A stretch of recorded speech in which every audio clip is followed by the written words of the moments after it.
Ladies and gentlemen, I am yours all the gamers, World of Warships. Welcome one and all to the League of the Sea, the Super Weekend. We are playing I don't know how many matches over the course of today and yesterday. The organisers will have a better idea than I will, and they're not around to ask. Joining me to co-cast this match is Stunt9630, a man who, it is rumoured, never sleeps twice in the same place for fear that Wargaming's anti-leak might find him and send him to the gulag. Thanks for that introduction.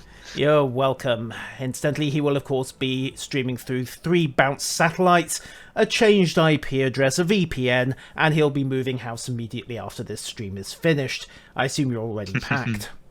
Oh, I'm actually in a moving truck already. The man comes prepared.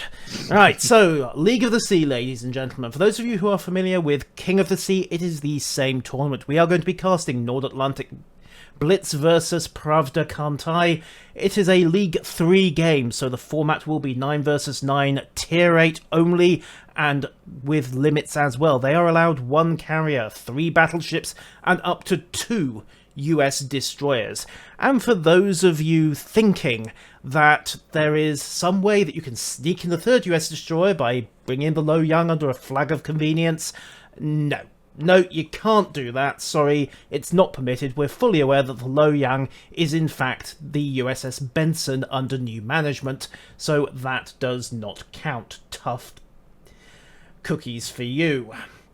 So, for those of you who are not familiar with the League's format, particularly for the casting, you are going to have each match start off with Stunt and myself on opposing teams, and we are both going to commit ritual suicide in our usuals. This is so neither team has an unfair advantage going in to the game. And if you think 60 points in the carrier makes a difference, you would be right. That has decided games in the past.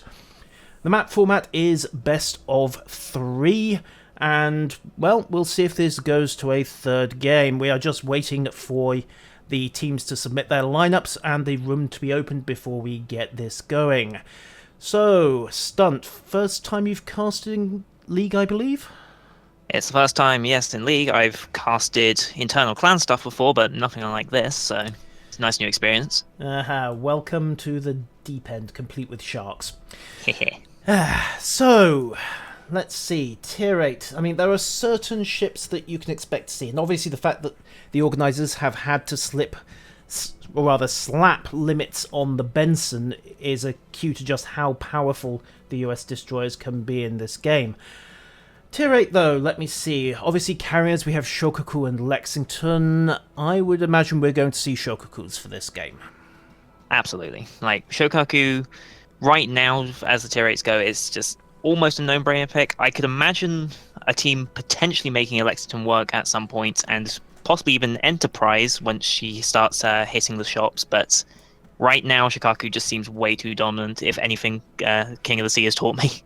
Yes, I must admit I have occasionally considered if you might use an air superiority Lexington in the scouting and defensive role, but you pass up too much damage from the torpedo bombers, really. Of course, at Tier 8 we've got other things as well, most notably the battleships Bismarck, Tirpitz, North Carolina, Alabama, Armagh. There is a really nice selection available to the teams here. We generally tend to see the Americans dominating in King of the Sea. The Germans haven't been nearly as popular as you would think, especially in the last run of the tourney. So, I don't know if that's a surprise to you, or if that's something you'd expect.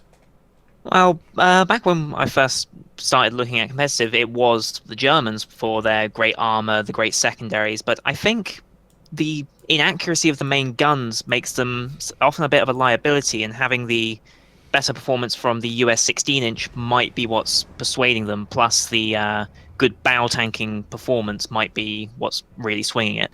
Indeed, and the room is up and running, so we are... Yeah, there you are, so we need to go on to opposite teams. I'll just let the organisers know that.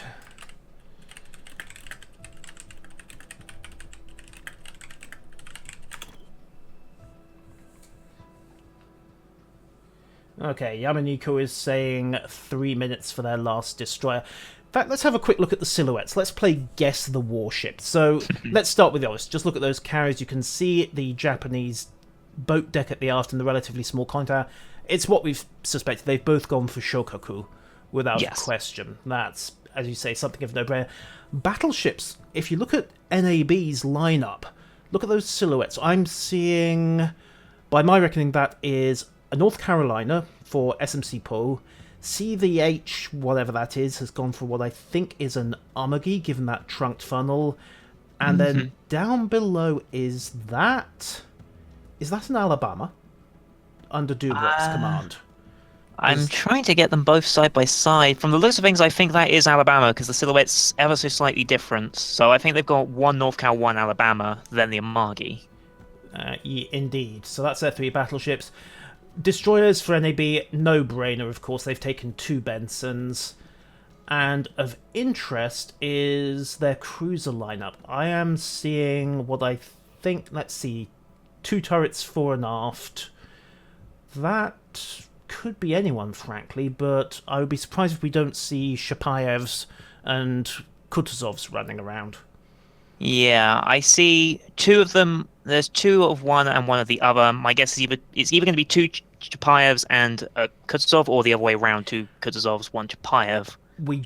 During the last run of King of the Sea, we generally saw 2 Kutuzovs to get more mileage out of the smoke, and then 1 Chapayev along as a radar mule, so... yeah, we'll they see. definitely all look Russian, though. Indeed, Russian silhouettes, and that bridge is absolutely distinctive. Over on Pravda and Sun's side, again, Russian cruisers, again, a Shokaku. I'm seeing, let me see, I think Fogastu has got himself a North Carolina, to judge from the bow shape. Allen's is running an Umagi? I don't think Fogus is running. I see 4 turrets on that. Huh. That looks German to me. Good point. Could we have... Well, that would be a surprise for a start, seeing either a Bismarck or a Tirpitz. But you're right, there is a second aft turret. My bad. There's no way that's a US battleship. 2 fore, 1 aft on General. Not sure what his name is, so that's probably American. I would say Alabama. Actually, no, I think it's... who knows? We'll find out when we get into the game. And then the usual mix of Russian cruisers again. Yeah. So, looks like, with the exception of that one German battleship, it's pretty much going the way we expected to on the lineup for the first match. As noted, we're just waiting for the last player on, I believe it's Sun, to sign in, and then we are good to go for the first game of the evening. I'm going to be interested in seeing if Sun actually take a Lo Yang with this, because in this recent patch they did buff Lo Yang's Hydro to be almost of German strength. And that must be tempting, coupled with the American smoke. Indeed. I am a little curious by that myself, because, of course, you trade away your anti-air. That's the problem, yeah. This is the problem with the Lo Yang. In this kind of competitive environment, but especially when you've got Shokaku, a lot of the cruisers won't necessarily have defensive AA to make room for things like radar, so it falls to the destroyers to break up incoming air attack.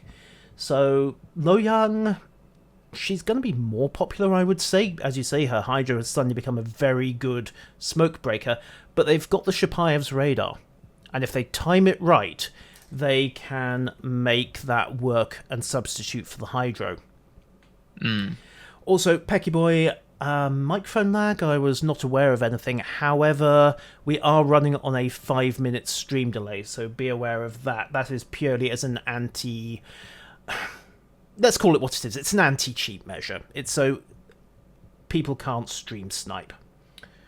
Okay, right. And by the looks of it, yep, Victor is already thinking about the whiskey, and Fogas is already there, although, German battleship, I assume he's drinking schnapps. I mean, what else would any self-respecting German battleship driver be drinking? Absolutely. Well, beer, I suppose. That would count. Let's see, what else do stereotypical Germans drink? It's basically beer and schnapps, isn't it? Either hops or potatoes. Welcome to the Stereotypical podcast. Absolutely, where we will be poking fun at everyone and everything. I have got my large mug of tea right here. I'm sad I don't have my tea. Yes, well, by the looks of things, you have a few minutes to go and get yourself some. Or at least have the butler go and get it. Jeeves, where are you? Mutinied, most likely. Right. So, I think we're still waiting for the team. First map is going to be Trident in Domination mode, and that's one of the absolute staples. It's a very symmetrical loadout of a map, especially if you're playing north-south. The only real thing, of course, is that little cluster of islands in the centre, which tends to turn into a bit of an arena. Okay, there's Lorenzo just blinking, and bingo, we have Yamaniko dropping in as well. There's stress. I think we have just about got everyone into place. So, ladies and gentlemen, we are gearing up for the first round of tonight's match. It is Nord Atlantik Blitz versus Pravda Kantai. The map is Trident, the game is Domination. Who's going to win? I have absolutely no clue. That's why this is interesting. And we are off. Okay, let's see where this takes us. More to the point, we can see if Stunt and I are any good at guessing ship silhouettes. Okay, so... Yep, you're right, Fergus. He pulled a Tirpitz, so kind of interesting. No hydro. No hydro, but he's got the torpedo tubes for the knife fight instead. So I wonder if we're going to see Fergus basically bulldozing his way into one of those capture points. But Strefs did take a low yang. Yes, so I'm one. Also, two Chaparis versus Kutuzov. They are going to be running a very high detection meta over on the Pravda and Sun side. So, how harsh could this be? Let's pop up to carrier view and set up the ritual suicide. And Dracor has called for a restart. We have hit a loading bug. Hooray! So, full start. I think the do the adjudicators need to confirm? Confirmed. Yep, we have confirmation of abandoning the match and resetting. So, first match of the night and first technical glitch of the night. Life's wonderful like that, really. Absolutely. We need a technical difficulty screen. Absolutely. Well, not that it would really help, or we'd never have anything else on the displays. So, the good thing about this, however, is it's a relatively fast reset. Once everyone's out of the training room, all our ships will reappear, including the Ryujo, and that will be our signal that we can get back into the training room. Hopefully it will be a relatively quick reset. They do, however, have to find and fix that bug, so, little bit awkward. So, while we're waiting, let's have a quick little side chat, and specifically, let's have a quick little side chat with the Enterprise. Stunt, I gather you've... Well, leaks are your stock in trade, basically. One of the reasons why I suspect Wargaming would dearly like you in the Gulag. Absolutely. Yeah, so... First impressions of Enterprise from what you've seen of her? Interesting. It's nice to see the Americans getting a 2-2-2 loadout. That was a very nice surprise. Yes. Interesting that there's only one loadout on the Enterprise. It's the first time I've ever seen a carrier with just one loadout. Yes, even Kaga has got that optional, almost pure strike loadout. And it was actually interesting to see Kaga getting a dive bomb heavy load, because that's an American thing. So I don't know if they're using the premiums to blur national lines a bit. Possibly. But it's also interesting just to see premium carriers in general, since carriers themselves are in a bit of a weird state right now. I didn't really expect... Well, when they announced Cargo, I was like, okay, so we're going to get a premium carrier to equal Japan and America, so they've both at least got one, so they've got crew trainers, etc. Exactly. I didn't expect them to drop Enterprise as quickly as they did. That was the big shock about it. It was like, okay, you can't not have the Enterprise in this game, but the timing of it was confusing to me. Yes, because there's been a lot of noise about a carrier rework, and while the new control method is welcome, and it's certainly an improvement, I think a lot of us were expecting more. Yeah, I think in general, I think they almost need to be rebuilt from the ground up. I don't think they need to completely overhaul it, but I think they need to include a lot more than just controls in it. They need to address the interface, possibly even the way anti-air itself is existing in this game, because a lot of people do consider it to be relatively too strong for what it's worth. Yes, particularly Battleship Anti-Air has come in for a massive amount of power creep of late. Incidentally, the room is back up, so we're resetting. Yep, I'm back in as well. Yay! So, I suppose the surprise will, as you say, was that Enterprise followed so fast on the heels of Kaga. You would think, of course, that they had perhaps seen Kaga's success. No, that's rubbish, because they would have had to have had Enterprise ready to go weeks internally before Kaga released. Yeah, I think I was talking about Enterprise before Kaga got released, so Yeah. they couldn't have known the sales by then. No, but as you point out, it's Enterprise, it's Kaga, eventually it'll be Akagi. These are names that are just kind of famous if you're a fan of the obscure subject that is World War II aircraft carriers. Mm-hmm. But out of those three, I mean, Enterprise is one that even non-naval buffs have heard of. Yeah, most decorated ship of World War II. Admittedly, for other reasons. Gene Roddenberry, I'm looking at you. But we are set and going again. So, Pravda versus Nord Atlantik Blitz. Round 1, take 2. Go, go, go. Right, and as noted, both sides have got their load up. So, yeah, I think we're going to see Sun and Pravda come out of the blocks pretty aggressively on this one. Yeah, I would go with that. They need to get those Chapayevs into a favourable position early, because Chapayev's detection is lower than its radar range, so they can be a little more risky with it.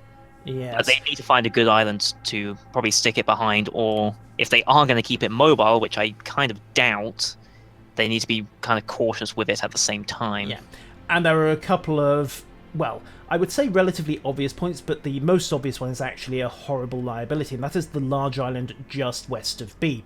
It looks good, but of course, the moment you hit that island, you've got lines of sight coming in from halfway across A and halfway across B, so it's very easy to get flushed out of that position.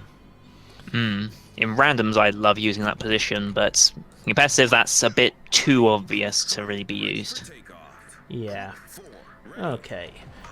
Ritual suicide is set.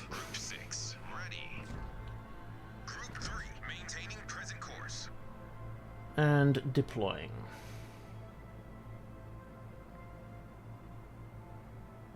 So while we are doing this, both sides are shaking out. Of course, we can only see Pravda and Sun from my point of view until we get ourselves a proper caster mode, or more to the point, some enemy contacts. And there we go. First dive bombers are coming over point C. They've been picked up by the Benson of Fallen Orchid.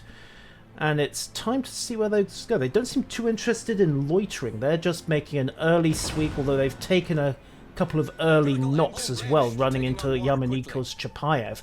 But of course, I've seen the Chapayev moving up towards point C at that point.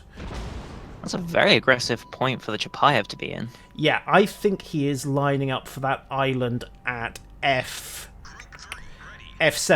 I mean, it's got decent cover. If he can get himself behind it, he's in a good position to set up. But as you say, he's had to take a lot of risks to get there, and the enemy aircraft now know exactly where he is. So if he can duck behind it before those 16-inch shells find him, which he's managed to, he's in a pretty good place. But Lucha has had a similar idea in the Kutuzov, and he's just north of point B with Herbert's Benson as well. Interesting that Herbert is pulling the guns. Strefs has pushed a bit forward as well. He's been detected, and he's not really eating 5-inch shells, but he's backing up, which is a little unusual. I'm wondering, yeah, there's his smoke launch. So he is setting up, and in fact he's completed the capture of B right as Pravda's Fallen Orchid manages to grab C. So Pravda have got the early lead here. They're 2 control points up. Yes, nothing going A from what I can see. Not from either team by the looks of things. It looks like some might be heading towards A more than NAB are. NAB seem very committed on this C flank, it must be said. Yes, we can certainly see NAB's heavy elements moving up towards B and C. SMCPO's gone bow on and is, I think, about to try to bulldoze B, but he's eating a lot of high explosive on the way in. But we did just catch a very brief glimpse of Herbert making a breakout behind that island. I'm wondering if he's going to drop his smoke to give SMCPO a route into B itself. And in fact, yes, there's the smoke launch. Yes, that's actually the Kutuzov dropping the smoke, not the Benson. The Benson's staying outside of the smoke and not actually dropping his either. Interesting. Ooh, that was a big hit on the Kutuzov. Lucha is down to about 12k health already. Not sure if that was a blind shot or not. It was a blind shot from, I think, Alan Say in the Amagi, so he did just basically eat a load of 16-inch in his broadside. And that's one of the problems with the Russian cruisers, of course, is that they do tend to, well, they do tend to like it in the Citadel, and you can read that as lewd as you like. Meanwhile, over in Point C, we're seeing a couple of probing attacks, but Fallen Orchid's got his torpedoes in the water, and See the Hell is about to have to power up his stereo. Although we can't see it because he's made the smoke launch. Now, the question is, can he make the turn? And yes. Oh, no, he ate one. Dubrock has also been forced to move and has popped out of the smoke. And Roll 2016 has been temporarily detected, so I think Yamaneko has popped his radar. Yeah, that would make a degree of sense. Roll's still in the smoke screen, as is Dubrock, but I think they're getting spotted right now. And now it's faded. Yeah, that was Yamaneko's radar, and Yamaneko is going to have to motor, because See the Hell is just clearing the edge of the island. He got an initial gun solution, but we have first blood. General McAuliffe deletes Lucha in the Kutuzov. Yeah, he's out of smoke there a little bit as it was disappearing, I think. Herbert is dropping his now where they would have been, but I think it was just a little too late to save the Kutuzov. Of course, if they're communicating, they now know that the Yamaneko has dropped his radar. They know that they can push round the corner with that smoke, and that's exactly what Herbert is doing. You can see the circles coming down as he tries to lay a curtain across the gap, but I think he fired his launcher a bit too early. He hasn't got the coverage to get across, and in fact we've got a brief glimpse of him heading into the gap between the two islands.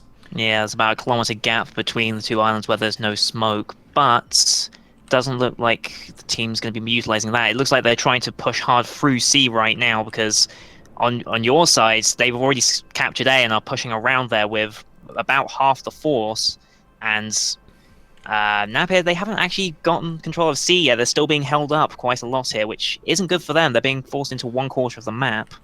Indeed, and it also doesn't help, although I suspect it's largely irrelevant, that a bunch of dive bombers have actually picked up Viktor Slansky at the back of the map. So if he's not careful, he's going to find himself with a destroyer-shaped problem in a few minutes' time. However, back in C, as you say, NAB are trying basically to push their way round this flank and stop the rot. The Chapayev of World Base 1909 and, of course, the Alabama of SMCPO are essentially acting as a hinge at this point, and I think they're just using that island to ensure they don't die too quickly. Yamaneko here is in a really awkward spot. He's going to have an Amagi and a North Carolina coming for... Oh, that was a big hit, I think, from the Amagi. That was a Citadel, yeah. He is in a very bad place right now, and he's got torpedo bombers coming in, although they're not his biggest one. Problem is, if he breaks cover to get away from See the Hell, he's going to shoot out right in front of SMCPO's main battery. And in fact, he may already have gone too far. He's eaten a couple of rounds of high X. Don't think those were battleship guns, however, but yeah, Yamaneko should really be motoring and trying to get into that smoke off to his left, but he's left it too late. Yeah, this is him gone. Yeah, the only thing that's going to save him, yeah, it didn't save him. Dispersion was not feeling kind. Fallen Orchid is similarly, I think, seeing the writing on the wall. His smoke's starting to disperse and he's breaking cover, but again, he's got too close. He's left it too late. Yeah, he's got a pipe right in front of him. He's not going to last long. He's not going to last. He left it too late to pull away. 660 health.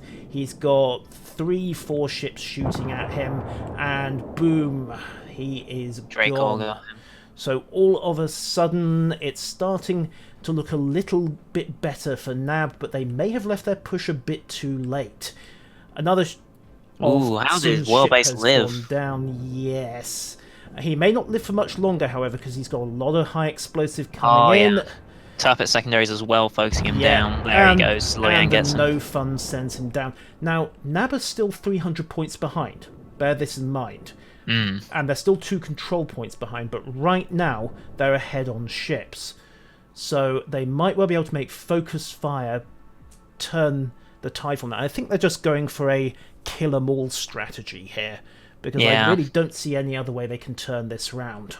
Ooh, I think that was a blind shot by Joel McLaughlin in the North Carolina. He nailed the Kutuzov with a Citadel in smoke. Very nice shot there.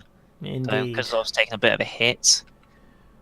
Indeed. See the Hell is also taking a beating, but so is Alan Sear. Both Armagis are on the flanks at the moment. They're playing fire support, but the real focus now is the duel between Forgus and SMCPO. Of course, SMCPO is in the smoke, but what he can't see is the small carnival of torpedoes that are coming his way. Of course, he's an experienced competitive player. He knows full well smoke is magnetic in a way that you would not normally expect. Going in. Yeah, that isn't all of them. It's a veritable carnival in that smoke cloud down there. The question is anything gonna hit? Oh, great torpedo beats from Draco and the Benson. Reversing out of the way of that. That was very close. The answer apparently is no. Yeah.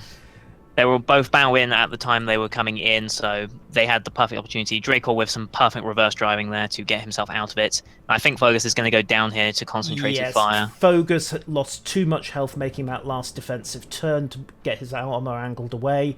He's got no targets. Dubrox is about to clear the headland with his forward 16-inch battery, but there's 3 sneaky torpedoes working their way into that smoke. It's not enough to save Fogus, however, who goes down, and NAB are now several ships up. Yeah, NAB took 2 torpedoes there, but they were both right into the main belt of that Alabama, which has ridiculous torp protection, so it didn't hurt him too much. Draco pulled off another great torpedo beat. I think he's the torpedo beat king of today so far. Yes, well, beautiful dodges in there. But that smoke isn't going to last much longer. There's are more putting another salvo of torpedoes in, but they've not had much luck. They're going to get some luck this time. Dubrock is backing up. They clonk 1 and minimal effect. I'm guessing that smacked the Alabama again. No, that smacked Draco. He's on 147 health. He just survived it by the skin of his teeth.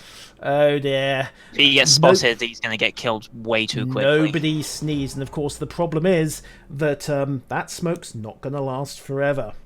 Yeah, Draco's already abandoned the smoke and went on a torp run, but SMCPO in the Alabama is still sitting in there, burning from blind fire by the looks. Yes, we're getting a beginning of a smoke cloud. It's down to 1 puff, so maybe that's a second launch that was laid after the first. Dubrock has backed up behind the island as well. NAB have now grabbed that all-important second control point.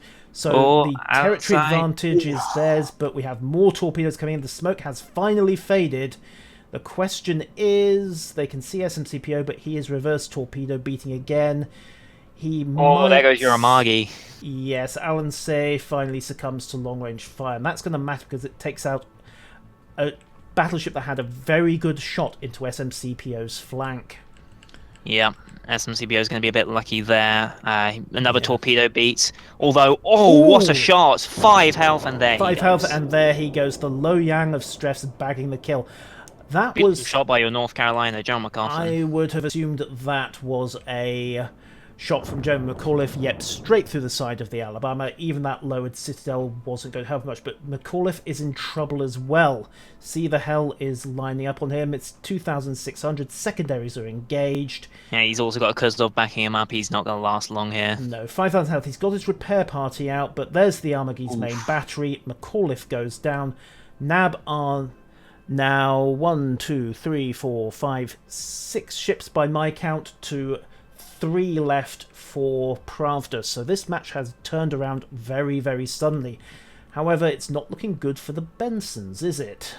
They're both in smoke, but they're not on great health. Dracor is holding his ship together, I believe, with happy thoughts and prayers. Herbert's doing all right. He's got 12,000, so he can afford to just poke out and just slaughter Stress and the Loyang, but at the same time, does he really want to risk it? I mean, they've got such an advantage right now. It might be worth just popping out and going for it, and it looks like he might be. And the other reason to slam out and risk it, of course, is that Strefs has got Hydro. Indeed. So he's going to come round that corner, he's going to blow his smoke, pop his own Hydro, and then he's going to have... Oh, no, he's not. He's dead. Ooh, Dubrock nails him. I don't think it was quite blind, but it was He was not spotted at the time, but he might have still had a target lock. Yeah, it was just over an island, so it must have been an overpen into the superstructure. Indeed, but what is Victor doing?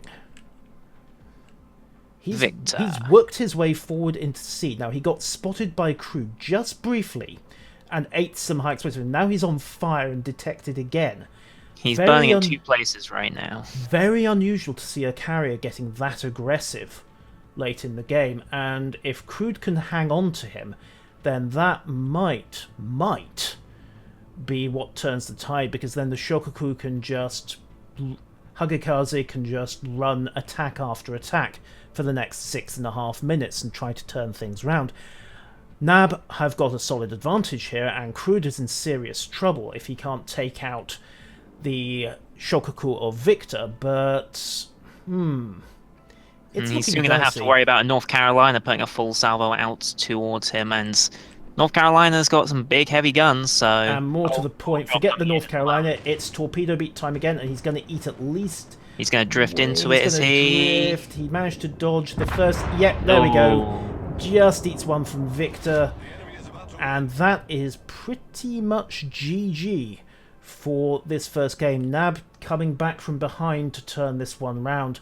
Hagikaze is, of course, going to do what he can, but, well, Shokaku on Shokaku, and Victor has got mates. So maybe he can get Dracor just for pride's sake. Victor only surviving on 5,000 health, though. He came pretty close to dying there. Yeah, if the Crude BB had managed to hold contact a little longer, it could have gotten very, very messy all of a sudden.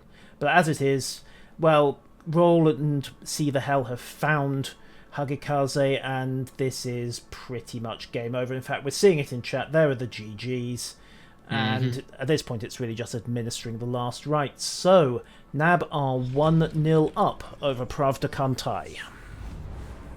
Yeah, it was a good turnaround, because they really were stuck on sea for quite a long time there. I thought that Soon would be able to get the flank around and just envelop them and win that way, but they got the push going, so credit to them for that, for actually managing to push out and actually bring it back from that. I would say it's not credit, as you say, to the push to sea, but what really made the difference was the Alabama, the Kutuzov, and the Benson holding that hinge just north of B, holding up half of Pravda long enough for the attack through sea to just smash through and turn things round. Yeah, they held them up for a good long time there. So, 1-0 to NAB. Pravda have got to turn this round, or it's going to be a very short match and a very short stream.